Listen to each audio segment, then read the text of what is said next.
अस्सलाम वालेकुम फ्रेंड्स, कैसे हैं आप सब। मैं हूं नीलोफ़र और आप देख रहे हैं किचन विद नीलोफ़र।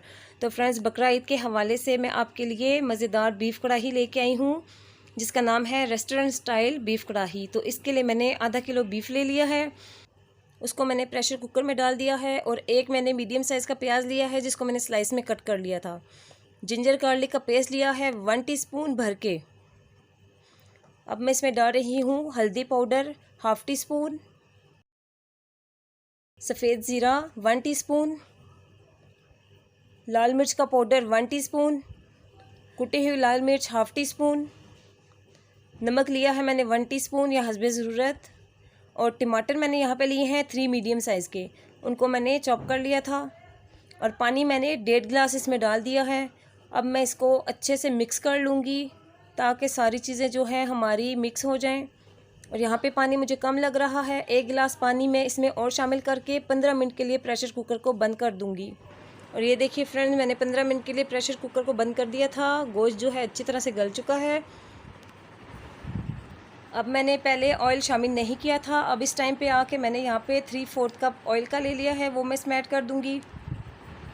ऑयल ऐड करने के बाद यहाँ पे मैंने लहसुन अदरक का पेस्ट ले लिया है 1 टीस्पून। 1 टीस्पून मैंने पहले शामिल किया था और 1 टीस्पून अब शामिल करके, और उसमें मैंने 2 सब्ज़ मिर्चें जो हैं वो भी साथ ही मैंने पीस ली हैं, वो शामिल कर दी हैं। अब मैं इसमें खुश्क सूखा धनिया 1 टेबलस्पून शामिल कर दिया है।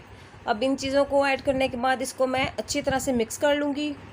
और मिक्स करने के बाद गोश्त का पानी जो है इसको खुश्क कर लूँगी। और खुश्क करने के बाद फिर मैं गोश्त को अच्छी तरह से भून लूँगी।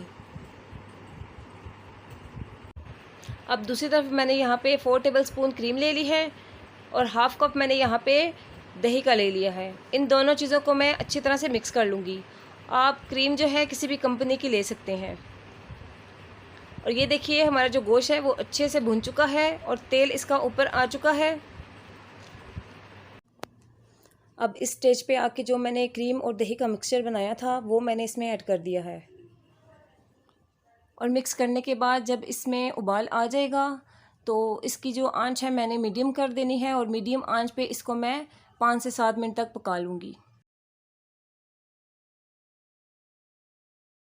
और ये देखिए फ्रेंड्स, 5 से 7 मिनट हो चुके हैं। अब मैंने यहाँ पे ½ टीस्पून ब्लैक पेपर का लिया है, वो इसमें ऐड कर दिया है और इसको मैं मिक्स कर लूँगी। और इस बात का ध्यान रखना है कि जो अब आंच है वो बिल्कुल लो ही होनी चाहिए। और ये देखिए लो आंच पे 5 मिनट और मैंने इसको पकाया है और ये बिल्कुल अच्छी तरह से हमारा जो मीट है वो बिल्कुल पक चुका है। अब यहाँ पे आके मैंने थोड़ा सा नमक चेक किया था तो मुझे थोड़ा सा कम लग रहा था, तो मैंने स्टेज पे आके थोड़ा सा नमक और इसमें शामिल कर दिया है। बीफ कढ़ाई रेडी हो चुकी है। अब मैंने सब्ज़ धनिया लिया है 2 टेबलस्पून, वो मैंने इसमें ऐड किया है। 1 टेबलस्पून अदरक ले ली थी, उसको मैंने जूलियन कट कर लिया है, 1 टेबलस्पून वो ली है। और 1 टीस्पून ऑल स्पाइसेस गरम मसाला मैंने ऐड किया है अब लास्ट में।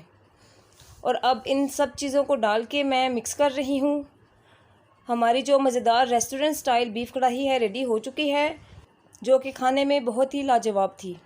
और अब मैंने इसमें कसूरी मेथी ली है 1 टेबलस्पून भर के, वो मैंने इसमें ऐड कर दिया है। इससे जो हमारी कढ़ाई का टेस्ट है वो दुबाला हो जाएगा। अब मैं आपको इसको डिश आउट करके दिखाती हूँ। आपने मुझे कमेंट करके बताना है कि आपको आज की बीफ कढ़ाई कैसी लगी। कढ़ाई को मैंने डिश आउट कर दिया है। अब मैं लास्ट में इसको ऊपर से हरे धनिए से गार्निश कर रही हूँ। अदरक मैंने थोड़ी सी बचा ली थी जूलियन कट, वो मैंने इसके ऊपर डाल दी है। और लास्ट में मैं इसके ऊपर ऑनियन रिंग रख दूँगी। तो फ्रेंड्स, उम्मीद करती हूँ कि आपको आज की मेरी रेसिपी पसंद आएगी। मेरी वीडियो को लाइक कीजिए, शेयर कीजिए और नए देखने वाले फ्रेंड्स मेरे चैनल को सब्सक्राइब कर दीजिए। ये आपकी तरफ से एक तोहफ़ा होता है कि हम कैसा काम कर रहे हैं। तो मिलती हूँ नेक्स्ट वीडियो में। अपना बहुत सा ख्याल रखिएगा। अल्लाह हाफिज़।